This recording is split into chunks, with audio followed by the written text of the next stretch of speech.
Which protein source comes out on top? Let's get into it.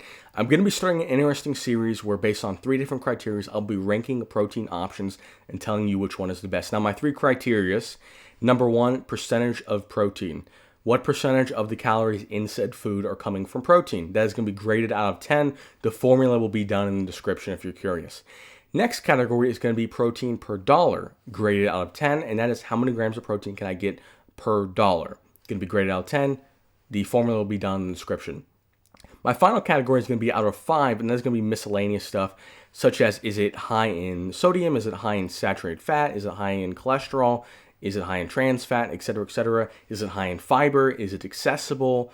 All those different factors are going to factor into miscellaneous. Does it have a lot of ingredients nobody knows about? That's going to be miscellaneous. There's not going to be a formula for that. That's just going to be my opinion, and you can obviously disagree with that aspect of the protein ranking. Now, we're going to be doing 3 competitors per video, and I'm going to be telling you at the end which source wins. Let's get into it. We got peanut butter, we've got beef jerky, and we've got legendary Pop-Tarts for today's battle. First off, peanut butter is going to get a 3 out of 10 from the protein percentage standpoint. Look, I hate to say it because I love peanut butter and I eat peanut butter daily. It is not that high in protein. It just isn't. It's got a lot of fat. It's predominantly a fat food. About 70% of the calories are coming from fat. The protein does not jump off the screen to me. It's about 15 or 16% of the calories come from protein. And it's okay. It's better than nothing. But that's not going to cut it if that's all you're eating. Now, in terms of protein per dollar, 10 out of 10. Absolute 10 out of 10. You get 30 grams of protein per dollar.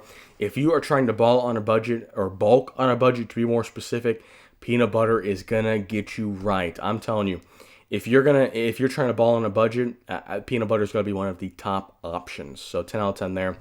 Miscellaneous, I'm gonna give peanut butter a 4 out of 5. Look, it doesn't have a lot of ingredients. It's just peanut butter's roasted, or peanuts roasted. You got salt and then sometimes sugar, but the sugar is minuscule. So you got low sugar.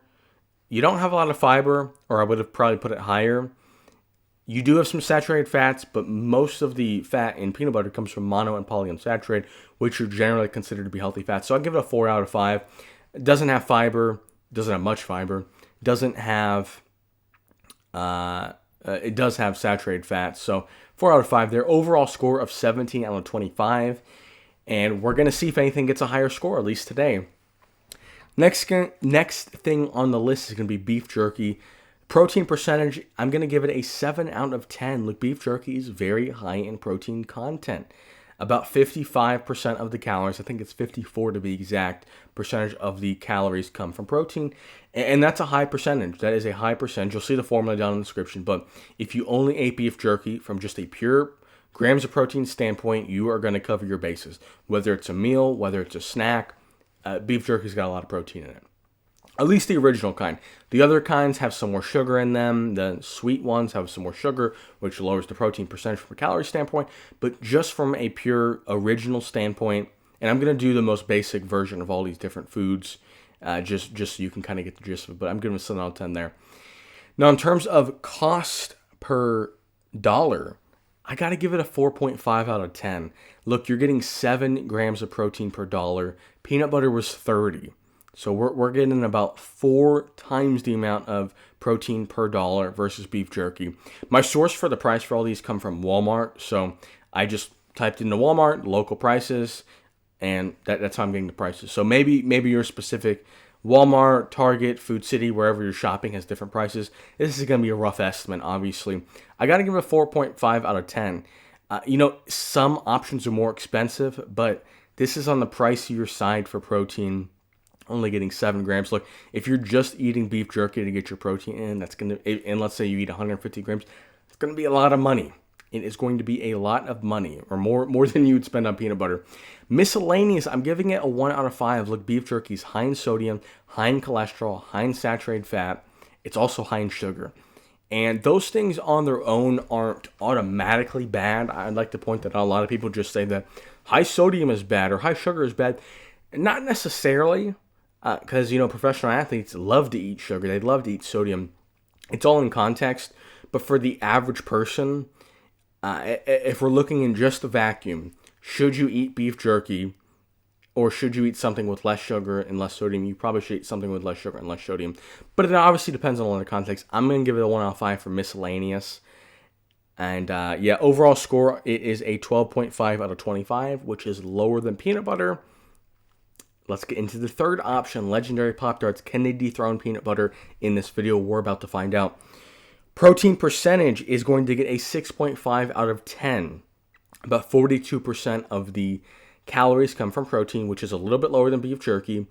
My marker, my kind of treading water marker, is if you can get north of 30. If you can get north of 30, pretty solid, especially if it's considered a snack. You know, snacks versus meals, the amount of protein that I'm expecting is a little bit different. Now, that's not going to change the formula, but all three of these, I would generally consider people eat them as snacks.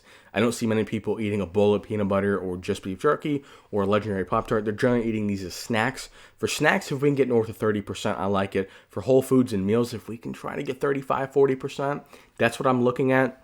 So I give it a 6.5 out of 10 for that. Cost per dollar does not look good. It does not look good. These are expensive. These are very expensive. You're only getting 6 grams of protein per dollar.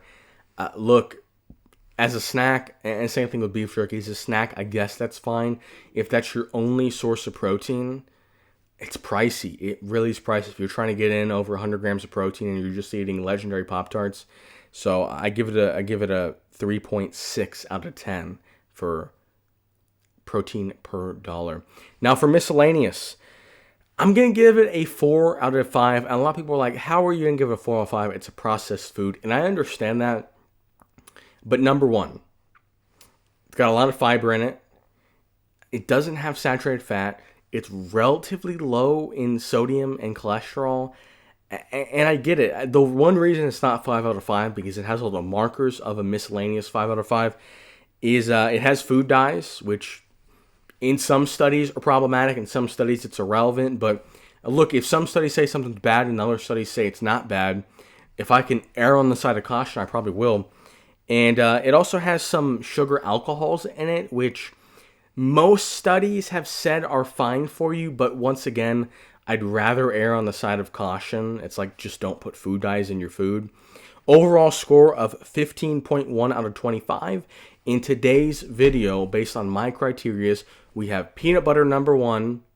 We have Legendary Pop-Tarts at number 2, and we have beef jerky at number 3. If you've got any questions about how I did the formulas, feel free to ask. If you disagree with my parameters on how I'm grading these foods, if you think that the protein percentage should be weighted higher, if you think that the cost per gram of protein should be weighted, how many grams of protein you can get per dollar should be weighted higher, if you think there should be more criteria added on. I'm starting this series and I'm open to feedback on what I could improve.